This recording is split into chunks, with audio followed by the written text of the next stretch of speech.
Hello बच्चों, good morning. एक बार फिर फिजिक्स की क्लास में आपका स्वागत है। हम 11th क्लास की फिजिक्स के हमारी सेगमेंट में इस क्लास में हम पढ़ रहे थे, वो है टॉपिक बेसिक मैथमेटिकल कैलकुलेशन। मतलब फिजिक्स के अंतर्गत आने वाली बहुत सारी गणितीय कैलकुलेशन को हम सीख रहे थे। हम उन सब कैलकुलेशन को सीख रहे थे जो अभी तक की गणित में अपने सामने नहीं आई है और आगे हमें इनकी जरूरत पड़ेगी। तो इस टॉपिक में हमने त्रिकोणमिति को शुरू किया था। त्रिकोणमिति में हमने सिलेबस को जो है वो 3 टाइप में मैंने जो है उसको डिस्क्राइब किया है। पहले टाइप में 90 प्लस के जो एंगल है उसको कैसे सोल्व किया जाता है उसको हमने सीखा। उसके बाद में हमने sign A plus B, cos A plus B वगैरह के सूत्र जो है उससे साइन 15 75 वगैरह के मान निकालने सीखे। और तीसरे टाइप में मैंने वो सूत्र बताए जिनकी अभी हमने प्रैक्टिस नहीं की, लेकिन वो याद रखने के लिए हैं। साइन का अधिकतम मान कितना होता है, न्यूनतम मान कितना होता है, उनका ग्राफ कैसे बनता है, रेडियन को डिग्री में कैसे कन्वर्ट करते हैं, वगैरह वगैरह बहुत सारे जो है सूत्र होते हैं। मिनिमम मान वगैरह, थीटा का अत्यल्प मान हो तो साइन थीटा को कैसे ट्रीट किया जाता है, कोस थीटा को कैसे ट्रीट किया जाता है, वगैरह बहुत सारी ऐसी चीजें हमने पढ़ी। इस क्लास में हम आगे का पार्ट पढ़ेंगे, त्रिकोणमिति के आगे का पार्ट। तो आज की क्लास में हम डिस्कस करेंगे बेसिकली ग्राफ, और समय मिला तो लॉग को भी इसी क्लास में हम कवर करेंगे। बेसिकली ये 2 टॉपिक आज हम लेके चलते हैं। एक तो लॉग के बहुत छोटा सा पार्ट है लॉग का, और लॉगरिथम और ग्राफ से रिलेटेड कुछ बातें हम सीखेंगे। कुछ फिक्स ग्राफ हैं वो ध्यान आपको रखना है, बार बार काम आते जाते हैं तो आप उनको थोड़ा सा ध्यान में रखिएगा, उनकी इक्वेशंस को ध्यान में रखिएगा। ग्राफ से रिलेटेड कुछ और कॉन्सेप्ट जो हैं वो इस क्लास में हम पूरा डिस्कस करेंगे। तो चलिए अभी हम शुरू करते हैं अपनी क्लास को। तो चलते हैं अपने बोर्ड पर।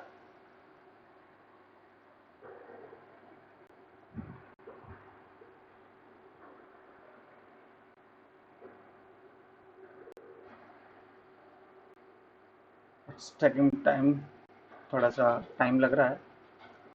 चलिए कोई नहीं, इंतज़ार करते हैं कुछ सेकेंड्स का। तब तक हमारा बोर्ड जो है वो हमारे सिस्टम से लिंक हो जाता है, एग्जीक्यूट हो जाता है। उसके बाद में अपन चलते हैं अपनी क्लास में।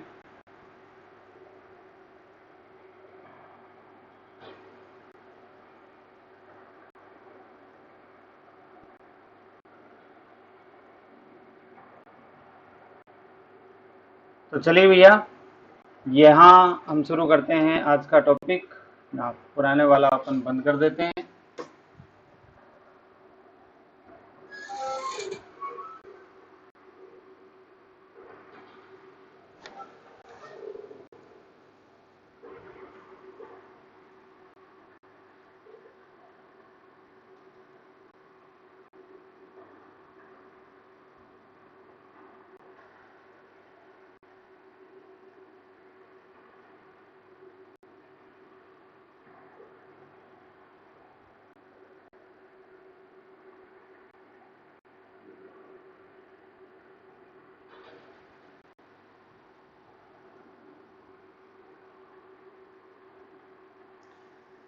तो हम पढ़ रहे हैं भैया बेसिक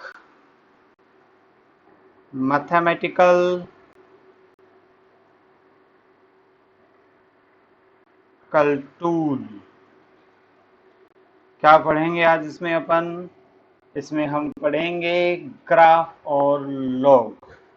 छोटे छोटे पार्ट हैं दोनों ही, इसमें ज़्यादा डिटेल में अपने को नहीं जाना। सिर्फ कुछ चीज़ें जो हमें बार बार काम आनी है उनको हम यहाँ पे डिस्कस करेंगे। कुछ फिक्स ग्राफ को पढ़ेंगे। साइन और कोस के ग्राफ हमने पीछे भी डिस्कस किए थे, यहाँ थोड़ा सा उनको दोबारा से हम डिस्कस कर लेंगे। तो आज का टॉपिक हो गया अपने पास ग्राफ।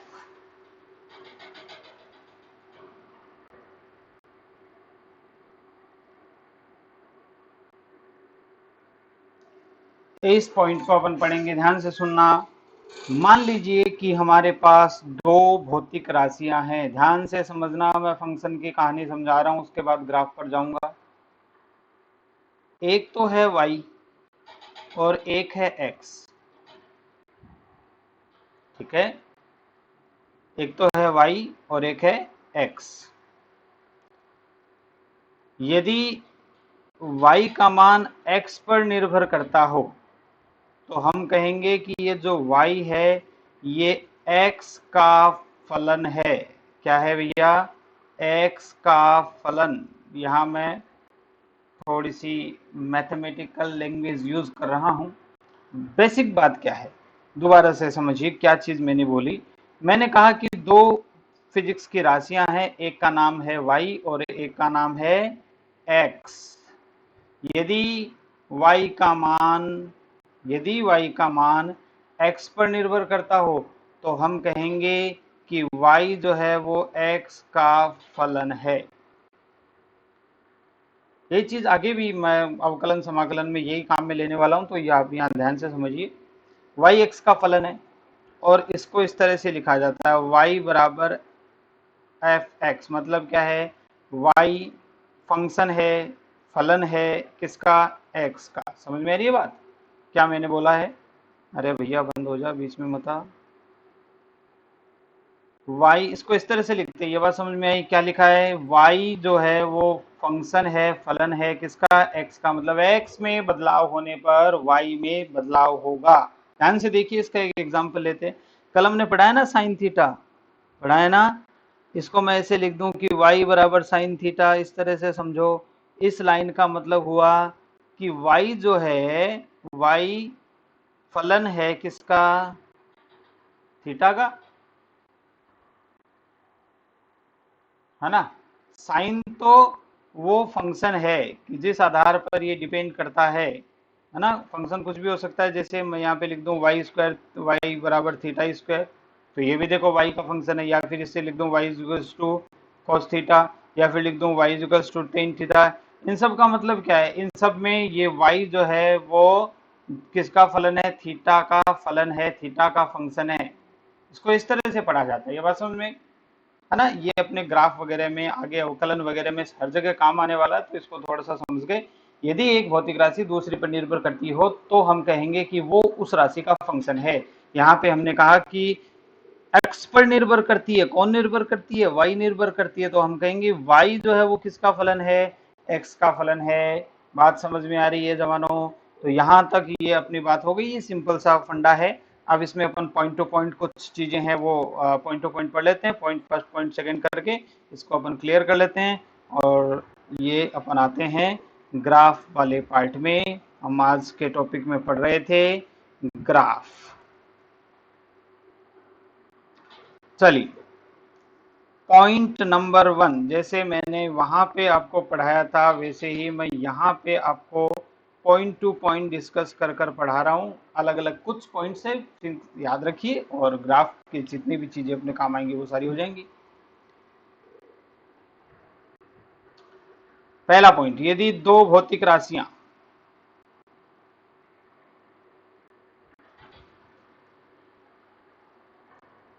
ए व बी एक दूसरे के समानुपाती हो। क्या है भाई? दो भौतिक राशि ए व बी एक दूसरे के समानुपाती हो। समानुपात का मतलब क्या है? इसको लिखने का तरीका समझ लो पहले तो। ए समानुपाती बी, मतलब जैसा बिहेवियर बी का होगा वैसा ही बिहेवियर ए का होगा। अब ये बिहेवियर क्या बोला है तो समझो इसको। यदि बी बढ़ेगा तो ए बढ़ेगा, बी घटेगा तो ए भी घटेगा, बी कांस्टेंट तो ए भी कांस्टेंट, बी डबल तो ए में भी उसी अनुपात में चेंज आ जाएगा। इस तरीके से बात समझ में आई? जैसा बिहेवियर बी प्रदर्शित करेगा वैसा ही बिहेवियर कौन प्रदर्शित करेगा? ए प्रदर्शित करेगा। बी जितना बी बढ़ेगा तो ए भी बढ़ जाएगा, बी घटेगा तो ए भी घट जाएगा, बी कांस्टेंट होगा तो ए भी कांस्टेंट हो जाएगा। मतलब उसमें यदि किसी पॉइंट पर नो चेंज है तो ए में भी वही व्यवहार रहने वाला है।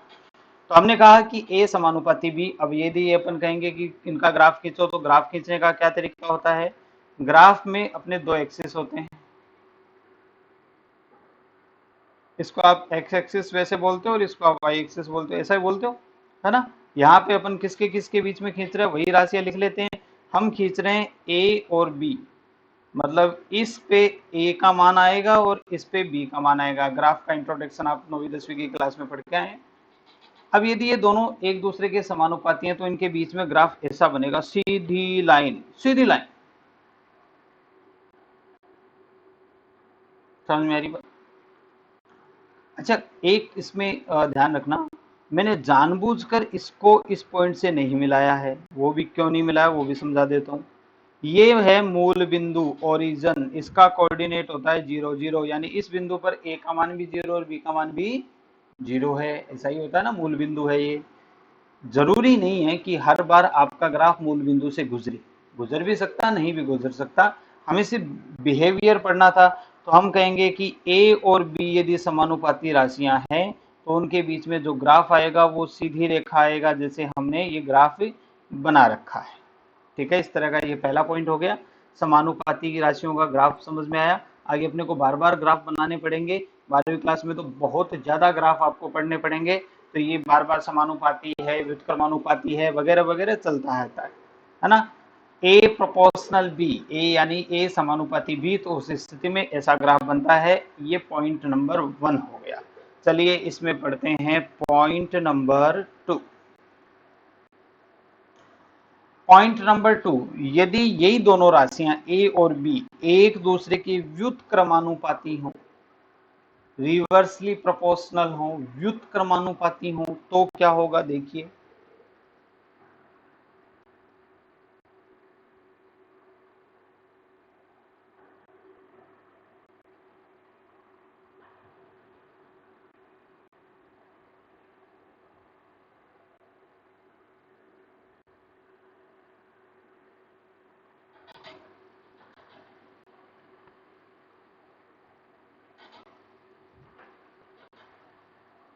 यदि दो भौतिक राशियां ए व बी एक दूसरे के व्युत्क्रमानुपाती हो तो क्या होगा। यदि ऐसा है, दोनों राशियां ए व बी एक दूसरे के व्युत्क्रमानुपाती हैं, तो इनको लिखने का तरीका है ए समानुपाती 1/b, यानी ए बी के व्युत्क्रमानुपाती है, या फिर 1/b के समानुपाती, है ना।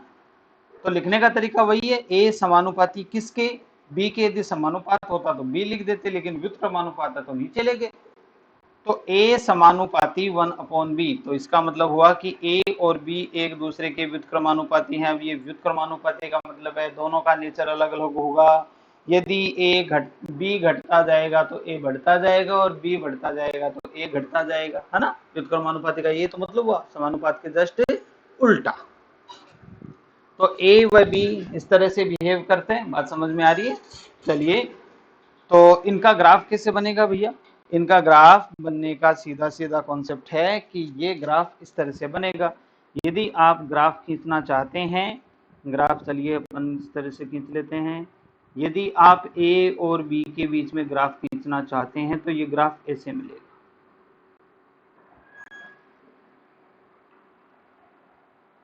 समझ में मेरी बात। ये आगे तक जाएगा इस तरह से, और इन्फिनिटी पर जाकर इसको मिलेगा, और ये इधर भी इन्फिनिटी पर जाकर इधर मिलेगा ना। कैसे, चलो देखते हैं।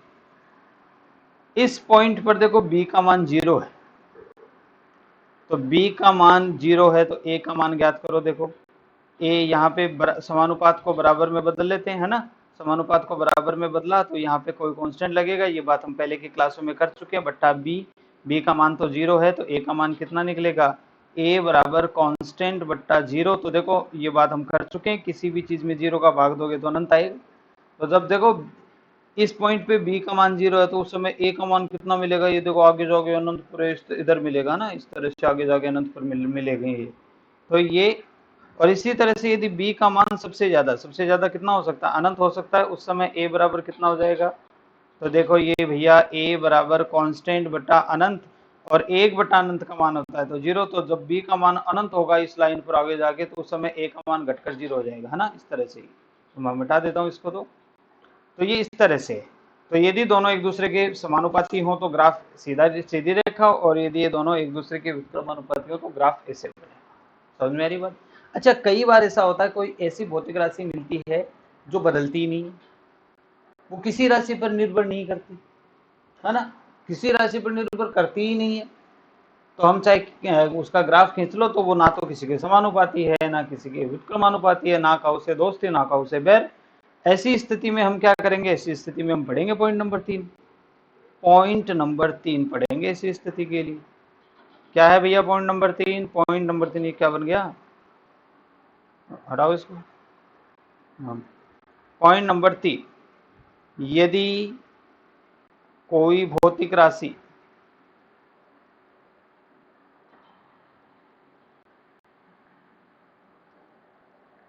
नियत हो, निश्चित हो, कांस्टेंट हो, तो हम कहेंगे इस तरह से कि y नाम की कोई राशि है, वो कांस्टेंट है।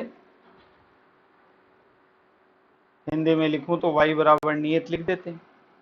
मतलब कैसे हुआ? जैसे मान लो मैं कह दूं कि y एक ऐसी राशि है जिसका फिक्स मान है 6.2, तो 6.2 फिक्स मान है, x बदल रहा है तो भी उतना ही है, y बदल रहा है मतलब t बदल रहा है तो भी उतना, किसी चीज पे कोई डिपेंड ही नहीं करता।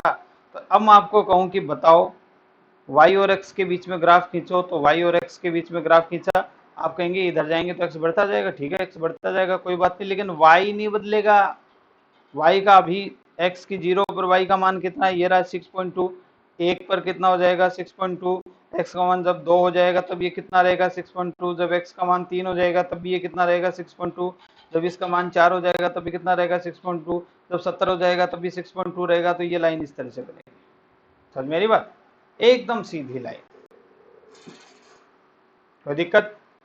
तो कोई भौतिक राशि, यदि दो भौतिक राशियां समानुपाती हों, उनका ग्राफ कैसे बनेगा हमने सीखा। फिर हमने दो भौतिक राशियां व्युत्क्रमानुपाती है, उनका ग्राफ कैसे बनता है वो सीखा। फिर हमने सीखा कोई राशि कांस्टेंट होती है, बदलती ही नहीं है, तो उसका ग्राफ कैसे बनेगा, तो इस तरह से बने। समझ में आ रही बात? चलिए इसके बाद में हम पढ़ते हैं कुछ और राशियां। पॉइंट नंबर 4, पॉइंट नंबर 4,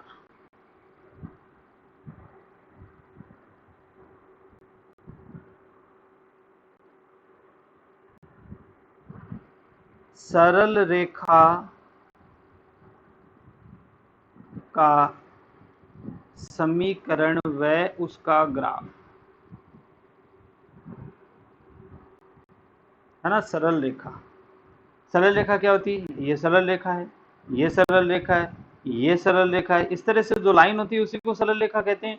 गणितीय रूप से इसकी इक्वेशन के मतलब अपने को देखते ही पता लगना चाहिए कि ये सरल रेखा है, बनी हुई तो दिख रही है, लेकिन उसकी जब समीकरण हमने लिखी तो वो भी हमें समझ में आनी चाहिए। उसमें क्या क्या जो है वो ध्यान अंतर है वो ध्यान से सुनना, एकदम तल्लीनता से। सरल रेखा का समीकरण होता है y बराबर mx प्लस सी। क्या मतलब हुआ? मतलब y देखो सामने x पर डिपेंड कर रहा है, तो हम ये कहेंगे कि y x का फलन है। ये तो बात तो सही है, y x का फलन है। तो ये सरल रेखा का समीकरण है y और x में। x के मान इसमें लिखते जाएंगे, y के मान निकालते जाएंगे। जब अपन y के मान निकालकर उन सब मानों को मिलाएंगे ना, तो वो सरल रेखा बनेगी। समझ में आ रही बात? उदाहरण के तौर पर चलो देख लेते हैं। जैसे मान लो मैं आपसे ये कह दूं कि y बराबर x प्लस 1, इसी तरह से m का मान 1 आ रहा है, तो ये सरल सरल रेखा बनेगी। कैसे? चलो देखो बना लेते हैं, एक बार रफली इसको समझ लेते हैं। ये मान लो 0 है, y और x में अपन ग्राफ खींच रहे हैं। x बराबर 0 पर सबसे पहले x बराबर 0 ये रहा, तो y बराबर वैल्यू निकालो। तो y बराबर देखो 0 प्लस 1 कितना आएगा? 1 आएगा। जब x 0 होगा तो y 1 होगा, यहाँ पर आएगा। चलो मैं इसको चेंज कर लेता हूँ। x बराबर 0 होगा तो y बराबर ये यहाँ 1 आएगा। चलो x बराबर 1 रख के देखो तो y बराबर आ जाएगा 2। x बराबर जब 1 होगा तो y बराबर यहाँ 2 हो जाएगा ना। जब x बराबर 2 होगा तो y बराबर 3 हो जाएगा, x बराबर 2 होगा तो y बराबर 3 हो जाएगा, फिर 3 होगा तो 4 हो जाएगा। तो ये देखो सरल रेखा इन सभी बिंदुओं को मिलाते हैं। हालांकि मेरे से सरल रेखा बनी नहीं, लेकिन मतलब एग्जैक्ट बनाएंगे तो ये सरल रेखा बनेगी, है ना। यदि चलो इसको रूलर वगैरह से अपन मिला देते हैं ना, इस तरह से मान लो इससे मिला लेते हैं अपन, तो इससे मिला लेंगे ना तो ये सरल रेखा बनेगी। देखो ये देखो, ये इसको मिला दिया हमने, ये देखो यहाँ से इस सरल रेखा बनेगी। कहाँ जा रही है भैया, ये देखो इन बिंदुओं को मिला देते हैं तो सरल रेखा बनती है। तो ये सरल रेखा का समीकरण है। इस बात समझ में आई। चलिए देखो दोबारा से आते हैं अपन अपने पॉइंट पर। तो हमारे पास बेसिक समीकरण क्या था, y बराबर एम एक्स प्लस ई। अब इसका कुछ भी हो सकता है, y बराबर एक्स प्लस समथिंग, कुछ भी कोई भी मान हो सकता है। तो चलिए इन सब को अपन वापस से इरेज करते हैं और पॉइंट पे चलते हैं कि अपना पॉइंट क्या था। अपना पॉइंट था सरल रेखा का समीकरण। उस समीकरण को वापस लिखते हैं। हमारा पास समीकरण क्या था, सरल रेखा का समीकरण होता है y बराबर एम एक्स प्लस सी। एम क्या चीज होती है, इसको हम कहते हैं सरल रेखा की ढाल। अब ये ढाल क्या है देखो ध्यान से, समीकरण ऐसे बनना है, y में और x में जो समीकरण है वो ऐसे बनेगा, है ना। यहाँ पे ध्यान से देखो, मैं इसको थोड़ा सा दिखाता हूँ आपको। ये जो रेखा बनी है ये देखो x एक्सिस यानी इसके साथ कितना कोण बना रही है, थीटा बना रही है ना। जब आप इस थीटा का टेन ले लेते हो यानी कि टेन थीटा निकाल लेते हो, उसी को कहते हैं ढाल, या इंग्लिश में कहें तो स्लोप। बात समझ में आ रही है कि क्या हो रहा है। मैंने क्या कहा कि y बराबर एम एक्स प्लस सी क्या होता है, y बराबर एम एक्स प्लस सी होता है समीकरण किसका, सरल रेखा का समीकरण, है ना। इससे रिलेटेड थोड़े बहुत क्वेश्चन भी अपन जो है वो आगे जैसे जैसे यूज आते जाएंगे तो प्रैक्टिस में आते जाएंगे। कोई दिक्कत वाली बात नहीं है। आप इसमें ज़्यादा डिटेल में जाने की आपको कोई ज़रूरत नहीं, आप सिर्फ समीकरण याद रखिए। सरल रेखा का समीकरण क्या होता है, y बराबर एम एक्स प्लस सी। वहाँ m का मतलब क्या होता है, m होती है सरल रेखा की ढाल। अब ये ढाल क्या है, हम ग्राफ पे गए, हमने देखा कि हमारी जो रेखा है वो एक्स एक्सिस के साथ कितना कोण बना रही है, थीटा कोण बना रही है। उस थीटा का टेन निकाल लें। जैसे मान लो 30 डिग्री हो तो हम टेन निकाल लेते हैं उसका, है ना। तो टेन 30 की वैल्यू 1/√3 आई। उसको कहते हैं ढाल या स्लोप।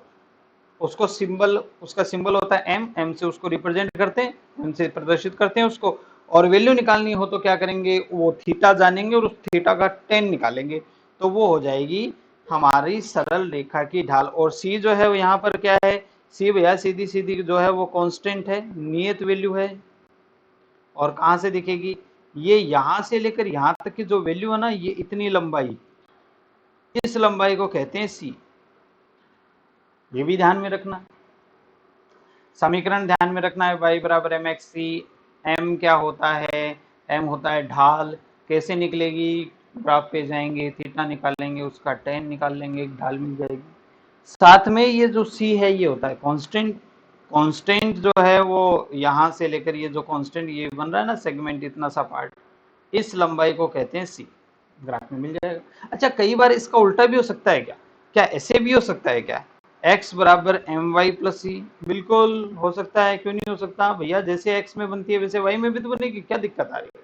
जैसे y की समीकरण बनती है वैसे x में भी बनेगी, किसी भी दो राशियों में बनेगी भैया, किसी भी दो राशियों में। जैसे मैं आपको कहूं कि मेरे पास तो एक्स वाई है ही नहीं, मेरे पास तो a और b है, तो a और b का समीकरण जब मैंने इसको सोल्व किया तो ऐसे आया, a बराबर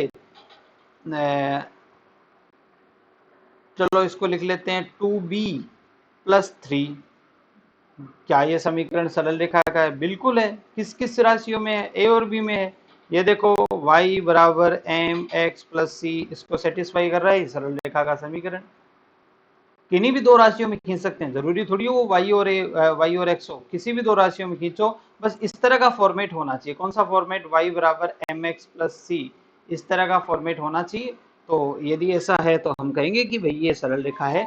जैसे भैया ये बताओ, y बराबर √3x, क्या ये सरल रेखा का समीकरण है, बिल्कुल सरल रेखा का समीकरण है। कैसे, सी तो आया नहीं, कोई बात नहीं, सी की वैल्यू 0 है, ये भी सरल रेखा है। सी की वैल्यू 0 भी तो हो सकती है। कैसे होगी, जब सी की वैल्यू 0 होगी ना तो ये हम कहेंगे कि ये वाला पार्ट तो 0 होगा। 0 होगा मतलब ये सरल रेखा यहाँ से नहीं निकलेगी, अब यहाँ से निकलेगी, है ना। इस तरह से हो जाएगा। तो ये भी सरल रेखा का समीकरण है। और देखो इसमें और बढ़ते हैं अपन, क्या y बराबर x बाई रूट 3 प्लस 1 सरल रेखा का समीकरण? बिल्कुल है, मुझे साफ साफ दिख रहा है। देखो y बराबर m x प्लस सी, बोलो आ रही है, सरल रेखा का समीकरण है। तो इस फॉर्मेट को याद रखना, ये किसी भी दो राशियों में बन सकती है, ए बी में बन सकती है, वाई एक्स में बन सकती है ना, किन्हीं भी दो राशियों में। उनमें यदि ऐसा फॉर्मूला, इस तरह का समीकरण सेटिस्फाई हो रहा है तो हम कहेंगे कि ये सरल रेखा का समीकरण है। याद रखना बच्चों, सरल रेखा का समीकरण क्या हो जाएगा? y बराबर एम एक्स प्लस सी, जहां m उसकी ढाल होती है, c कांस्टेंट होता है। इन सब का मतलब क्या होता है ग्राफ में भी समझाया है, थीटा वाला और कांस्टेंट वाला। ये देखो सी बात समझ में आ रही है? किसी में भी हो सकती है, एक्स वाई में बन सकती है, वाई एक्स में बन सकती है, ए बी में बन सकती है, जेड एम में बन सकती है, एम एन में बन सकती है, किसी में भी बन सकती है, कोई भी दो राशियों में यदि इस तरह का फॉर्मेट हो रहा हो तो सरल रेखा। समझ में आई बात? तो ये हो गए पॉइंट नंबर 4। अब चलते हैं पॉइंट नंबर 5 पर। तो पॉइंट नंबर 5 पढ़ते हैं। पॉइंट नंबर 5 में आप याद रखेंगे किसका समीकरण? चलिए आप इस तरह से याद रख लीजिए, सरल रेखा का समीकरण, उसका सॉरी वृत्त का समीकरण कर लेते हैं। वृत्त का समीकरण व उसका ग्राफ।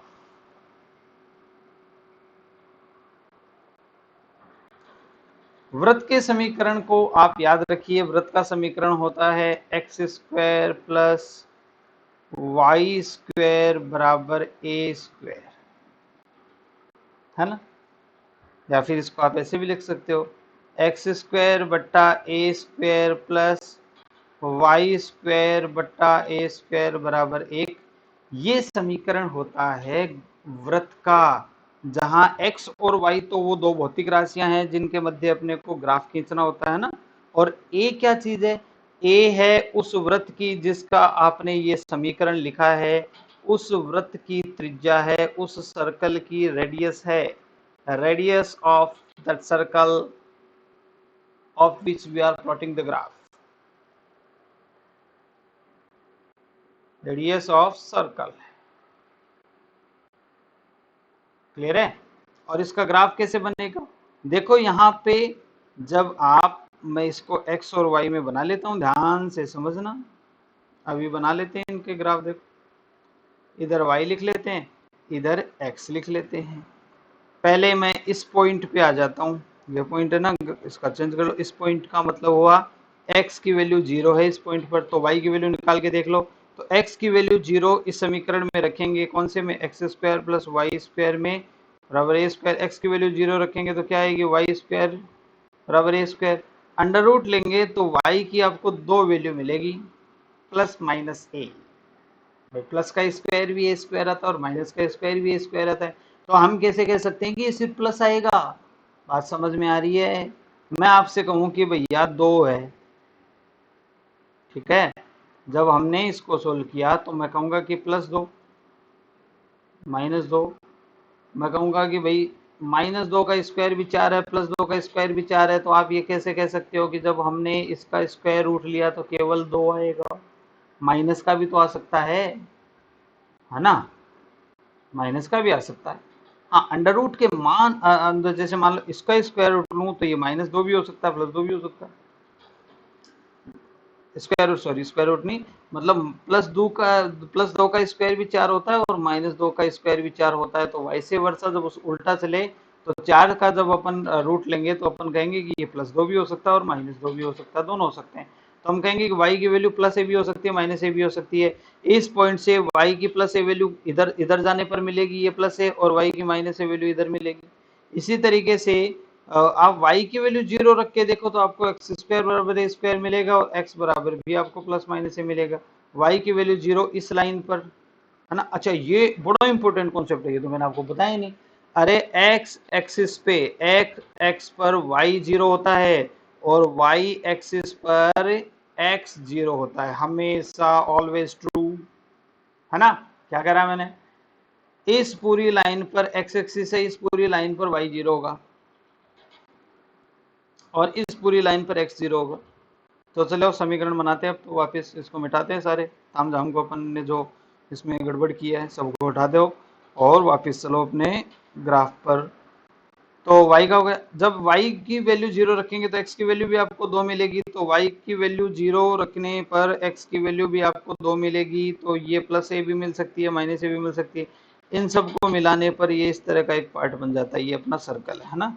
ये मेरे से बना नहीं, कोई बात नहीं, मेरी ड्राइंग अच्छी है इसलिए नहीं बन रहा है ना, कुछ ज़्यादा ही मेरी ड्राइंग अच्छी है इसलिए नहीं बन रहा। ये इसका सेंटर है और ये सर्कल है। समझ में आई कहानी?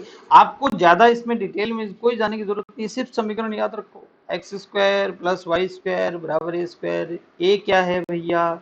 ए है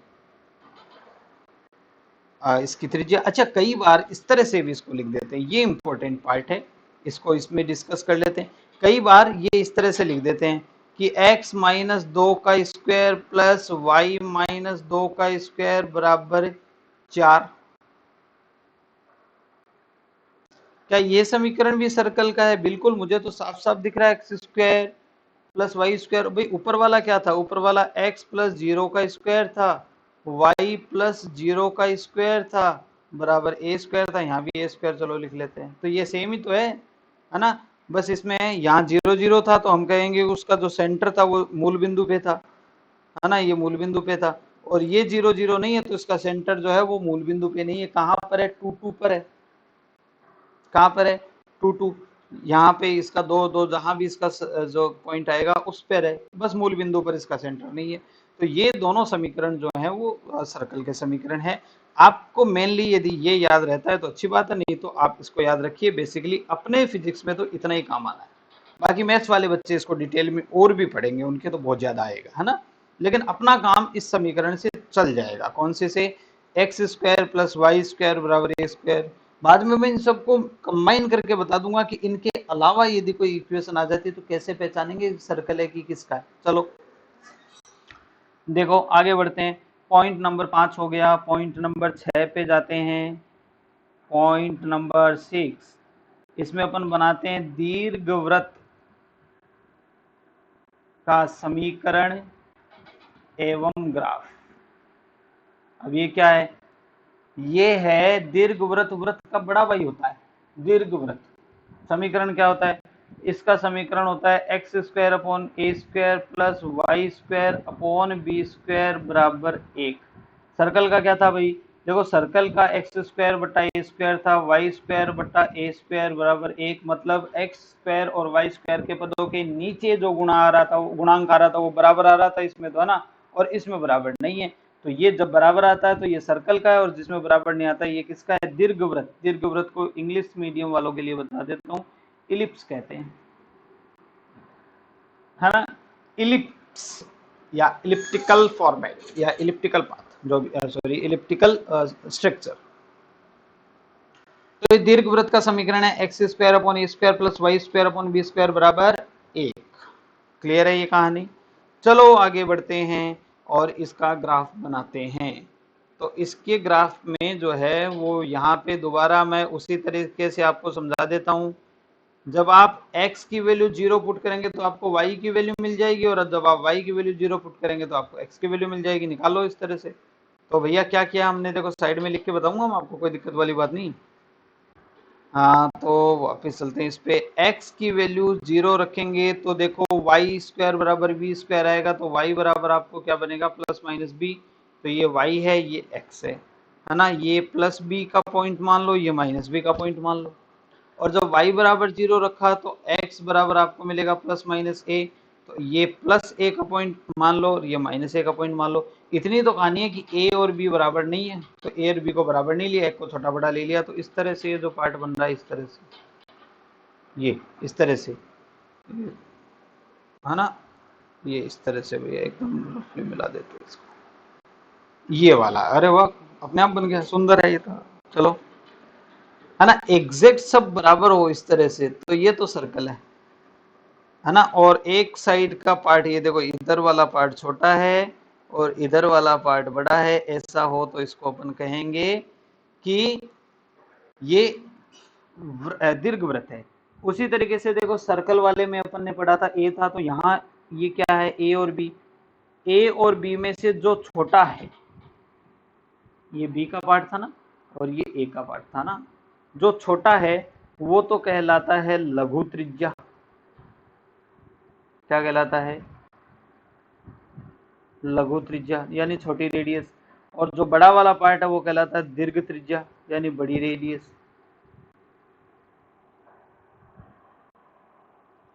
सॉरी, अक्ष, लघु अक्ष और दीर्घ अक्ष, त्रिज्या नहीं, सॉरी, दीर्घ अक्ष, और आप इसको कह देंगे लघु अक्ष। और वैल्यू में बात करें तो त्रिज्या के रूप में लिखो छोटी त्रिज्या बड़ी त्रिज्या, कोई दिक्कत नहीं उसमें। लघु त्रिज्या, और ए और बी का मतलब समझ में आ गया। जो छोटा है वो लघु अक्ष और जो बड़ा है वो दीर्घ अक्ष। बात समझ में आ रही है? इसका भी सेंटर ये फिलहाल 0 0 है। सेंटर फिलहाल 0 0 है क्योंकि x प्लस 0 का स्क्वायर और y प्लस 0 स्क्वायर। यहाँ पे मैं इस तरह से लिख दूं कि जैसे x प्लस 2 का होल स्क्वायर बट्टा 4 का स्क्वायर प्लस y प्लस 2 का होल स्क्वायर बट्टा 6 का स्क्वायर बराबर 1। क्या ये दीर्घवृत्त का समीकरण है? बिल्कुल है। बस इसका जो सेंटर है वो 0 0 पर यानी मूल बिंदु पर नहीं है। साफ दिख रहा है? क्योंकि मूल बिंदु पर होता है और एक्स वाई के साथ कुछ तामझाम नहीं आना चाहिए। यहाँ तो आ रहा है, तो जो तामझाम आ गया उसका मतलब उसका सेंटर जो है वो मूल बिंदु भी नहीं रहा। यहाँ तक की कहानी समझ में आई? कितने पॉइंट हो गए भैया इसमें? तो पॉइंट नंबर 6 हो गए क्या? पॉइंट 5 वृत्त का समीकरण था, पॉइंट नंबर 4 सरल रेखा का समीकरण था। चलो इसमें एक समीकरण अपन और पढ़ लेते हैं। आज की ये सारी थ्योरी हैं, कोई लंबा चौड़ा इसमें काम नहीं है, बस आपको ये याद रखनी पड़ेगी कि ये क्या क्या है, समीकरण याद रखने पड़ेंगे। तो चलो पॉइंट नंबर 6 हो गया, तो पॉइंट नंबर 7 पढ़ते हैं। इसमें आप पढ़ लो परवलय।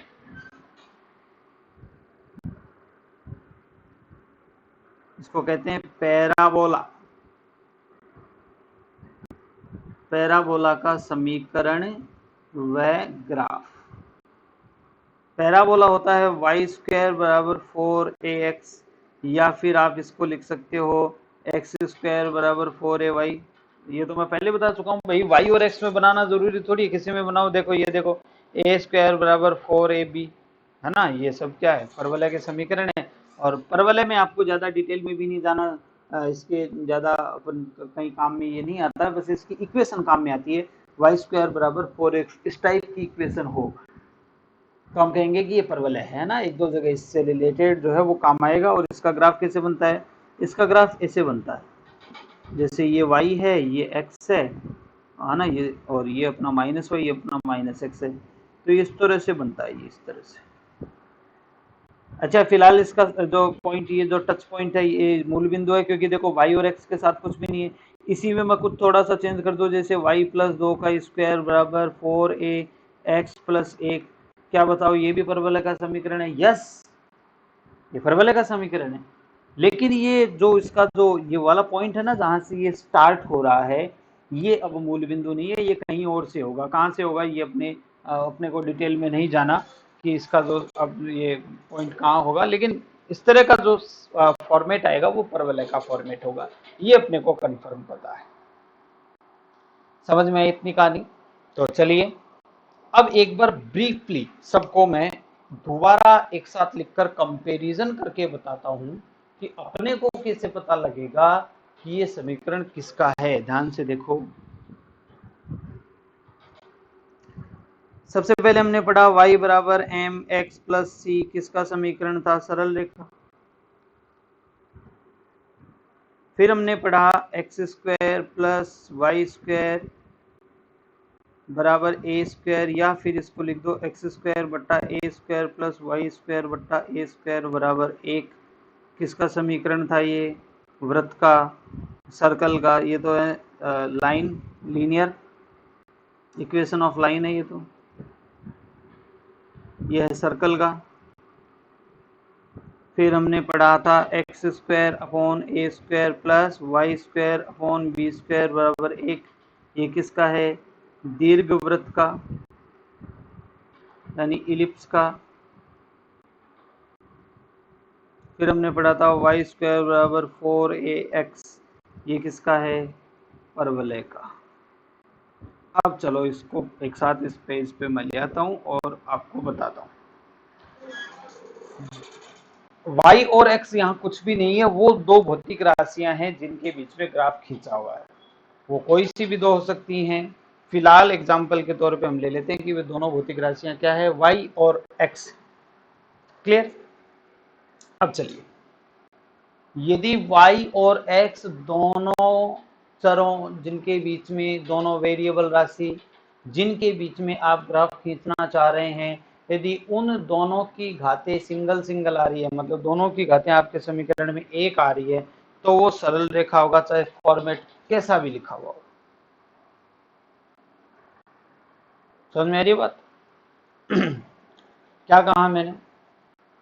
यदि आप जिन दो राशियों के बीच में ग्राफ खींचने की कोशिश कर रहे हैं, या आपको जो इक्वेशन दी जाती है उन दोनों में यदि दोनों राशियों की घात सिंगल आए, एक आए, तो वो सरल रेखा होगा। देखो इसमें y की घात भी एक है और x की घात भी एक है ना, तो ये सरल रेखा का समीकरण होगा, चाहे कैसे भी लिखा हुआ हो। देखो जरा, x प्लस वाई बराबर 4, क्या ये समीकरण सरल रेखा का है? बिल्कुल है, कोई दिक्कत ही नहीं, ये सरल रेखा का समीकरण है। अपन चाहे तो इसको mx प्लस सी के रूप में लिख सकते हैं। देखो y बराबर माइनस एक्स प्लस 4 आ गया ना mx प्लस सी के रूप में।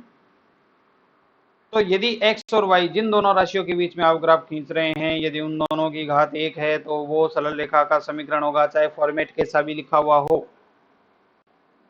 चलो दूसरी बात, यदि x और y दोनों की घात स्क्वायर के हो, x की भी स्क्वायर की पावर मिल रही है और y भी स्क्वायर के पावर में मिल रही हो, तब या तो वो सर्कल हो सकता है और या वो इलिप्स हो सकता है, दोनों पॉसिबिलिटी है। अब हम आगे बढ़ेंगे, एक्स स्क्वायर और वाई स्क्वायर यदि दोनों, मतलब दोनों की स्क्वायर मौजूद हो, तो या तो वो सर्कल हो सकता है या वो इलिप्स हो सकता है, दीर्घवृत्त हो सकता है। ऐसी स्थिति में अपन चेक करेंगे कि एक्स स्क्वायर का गुणांक और वाई स्क्वायर का गुणांक यदि बराबर है तो सर्कल होगा, बराबर नहीं है तो दीर्घवृत्त होगा। ये लो सीधी सी बात, समझ में आ रही बात? और यदि दोनों में से एक का पद स्क्वायर का और एक का पद सिंगल हो तो वो परवलय होगा, सीधा सा है। चलो उदाहरण के तौर पे चलो देखते हैं, एक क्वेश्चन उठा लेते हैं, देखते हैं पहला पार्ट, x प्लस 4 बराबर y किसका समीकरण है? लाइन का है, सरल रेखा का, दोनों की पावर एक एक आ रही है। दूसरा देखो, x square plus Y square बराबर 2 किसका है? तो पहले तो देखो एक्स स्क्वायर वाई स्क्वायर आ रहा है, यानी या तो ये वृत्त है या फिर ये दीर्घवृत्त है। तो मैं इसको ऐसे लिख सकता हूँ ना, x square plus Y square बराबर 2 को लिख सकता हूँ अंडर रूट 2 का स्क्वायर, ऐसा लिख सकता हूँ। जब मैंने ऐसा लिखा तो मुझे पता लगा कि एक्स स्क्वायर रूट 2 का स्क्वायर प्लस वाई स्क्वायर बटा रूट 2 का स्क्वायर, देखे बिना ही मैंने कह दिया कि ये वृत्त है। क्यों? क्योंकि दोनों का एक सा आ गया। अच्छा चलो ये इक्वेशन देखो, x माइनस 2 का whole square plus y minus 3 का होल स्क्वायर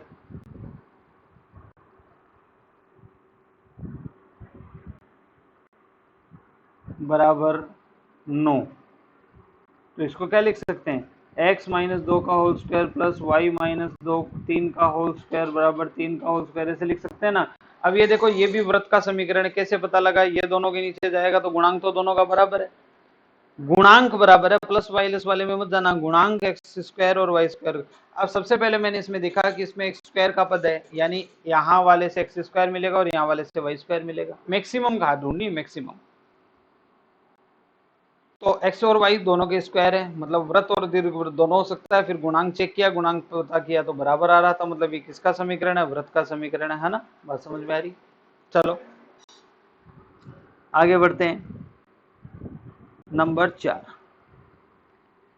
और इसमें अपन एग्जाम्पल के तौर पर ले लेते हैं। जैसे इस तरह से मैं कह दूं, x माइनस 2 का होल स्क्वायर बट्टा 3 का स्क्वायर प्लस y प्लस 2 का होल स्क्वायर बट्टा 4 का स्क्वायर बराबर 1। तो ये देखो सीधा सीधा दिख रहा है, एक्स स्क्वायर वाई स्क्वायर दोनों हैं और दोनों के गुणांक बराबर नहीं है, मतलब ये किसका समीकरण है? दीर्घवृत्त का समीकरण है ना। चलिए अब मैं एक ऐसा एग्जाम्पल ले लेता हूँ जो आगे आपके सिलेबस में आएगा। आगे आप एक विशेष प्रकार की गति पढ़ेंगे और वो गति होती है परवलय, सॉरी परवलय नहीं, वो गति होती है प्रक्षेप्य, सॉरी प्रोजेक्टाइल मोशन वो गति होती है। उस प्रोजेक्टाइल मोशन का आपके इक्वेशन आएगी और उस इक्वेशन का ग्राफ कैसा होता है ये आपसे पूछा जाता है ना। चलो मैं उसको लिख के दिखाता हूँ कि वो क्या होता है, किस तरह से होता है। और आपको ये पहचानना है कि उस गति का जो समीकरण है उसका जो ग्राफ है वो कैसा होगा, है ना। तो उसका जो समीकरण है वो मैं लिख लेता हूँ और आप उसको पता कीजिए। ये होता है y बराबर x into tan theta minus 1/2g x upon u cos theta का स्क्वायर। बताओ ये ग्राफ कैसा होगा। तो ध्यान से समझो, मैं इसका आंसर बताऊं उसके पहले आप रिवाइंड करो कि ये क्या है। इसमें मैंने देखा कि भाई ये तो टेन थीटा है, कोई इसकी वैल्यू रही होगी, ये 1/2 कांस्टेंट है। मतलब मेन बात जो है वो ये किस में है, y में एंड x में। तो मुझे y और x की मेनली पावर चेक करनी है। y की पावर तो यहाँ से देख ली, पता लग गया एक आई, और x की पावर देखो यहाँ से स्क्वायर आएगी।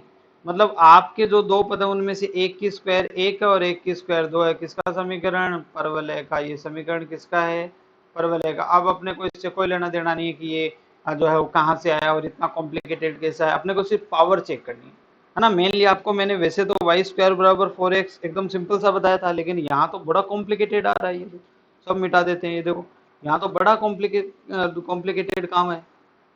फिर भी अपन ने कैसे पता कर लिया कि ये परवलय है। हमने सीधा सीधा देखा x की पावर 2 है यानी स्क्वायर का पावर आ रहा है, y की पावर 1 है यानी एक पद की पावर 2 और एक पद की पावर 1। ऐसा सिर्फ परवलय में होता है, तो परवलय का समीकरण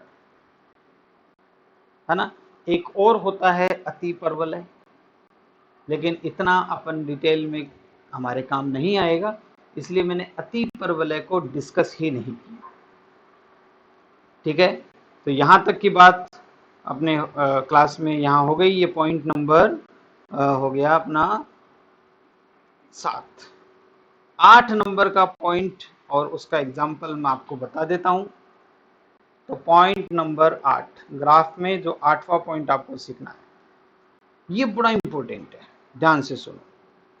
यदि दो भौतिक राशियों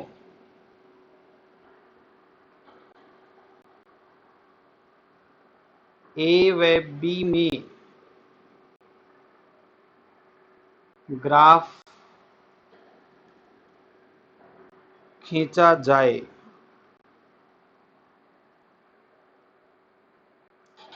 तो पहला पार्ट,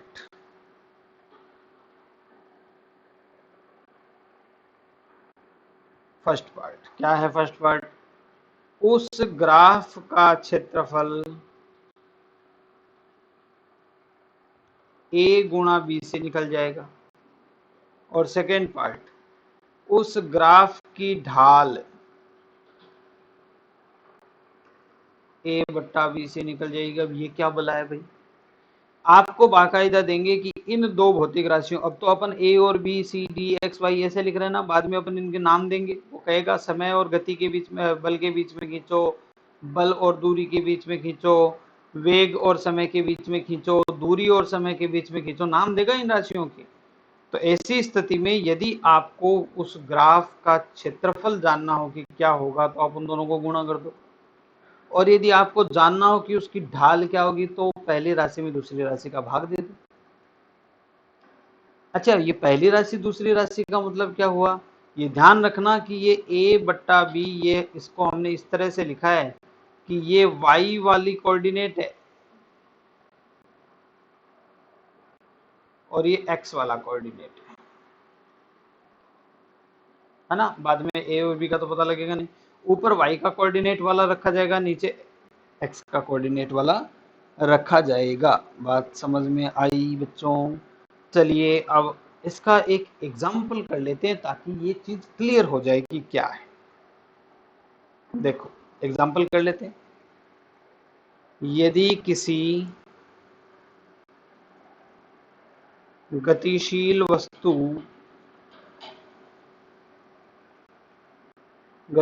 वस्तु के वेग,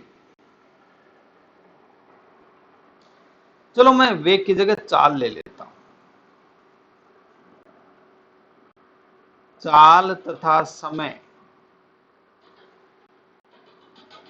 में खींचे गए ग्राफ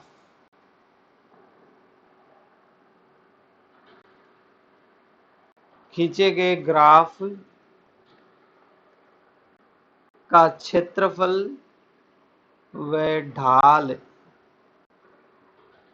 किस राशि को प्रदर्शित करेंगी?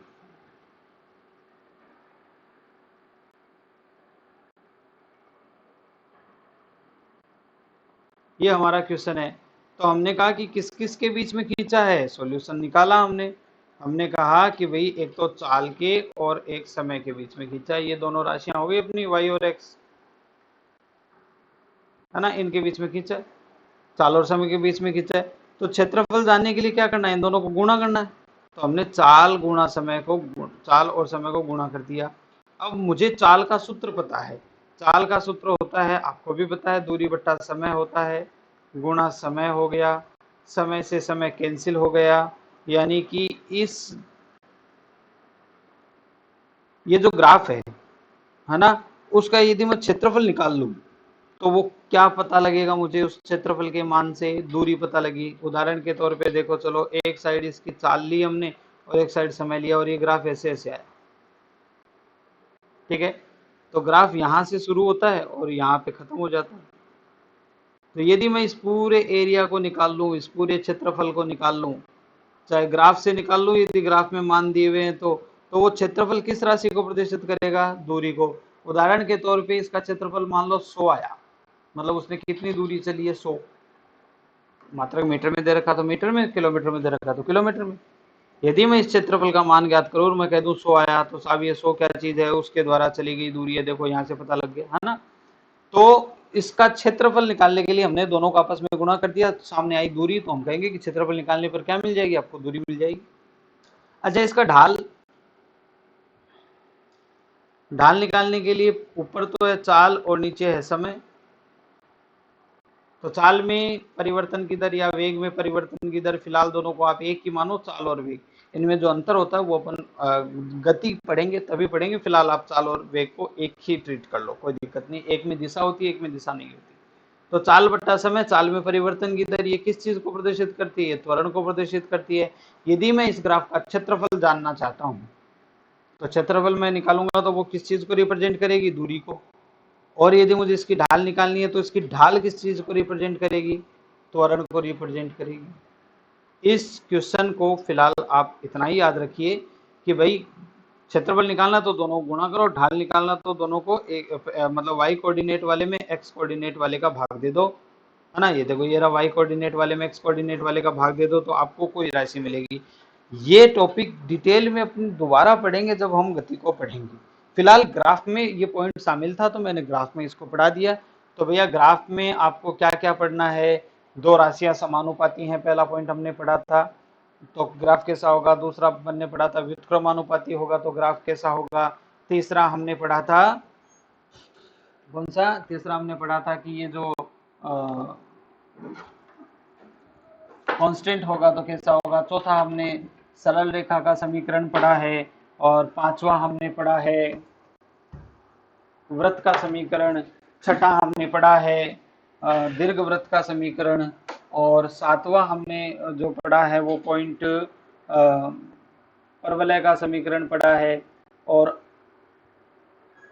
आठवां समीकरण जो हमने पढ़ा है बच्चों वो कौन सा था, ग्राफ से ए और बी का जो अपन जो दो राशियों में दिया जाता है उसमें क्षेत्रफल किस राशि को परिभाषित करता है और उसका ढाल किस राशि को परिभाषित करती है। ढाल के बारे में मैं सबसे पहले आपको बता के आ चुका हूं, एम से प्रदर्शित करते हैं।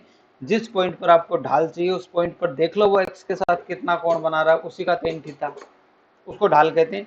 ये सब दोबारा भी गति में इनके मान वगैरह डिटेल में आएंगे, लेकिन फिलहाल हमने ग्राफ की कौन कौन सी चीजें यूज करनी होती हैं हमने उतना पार्ट पढ़ा है।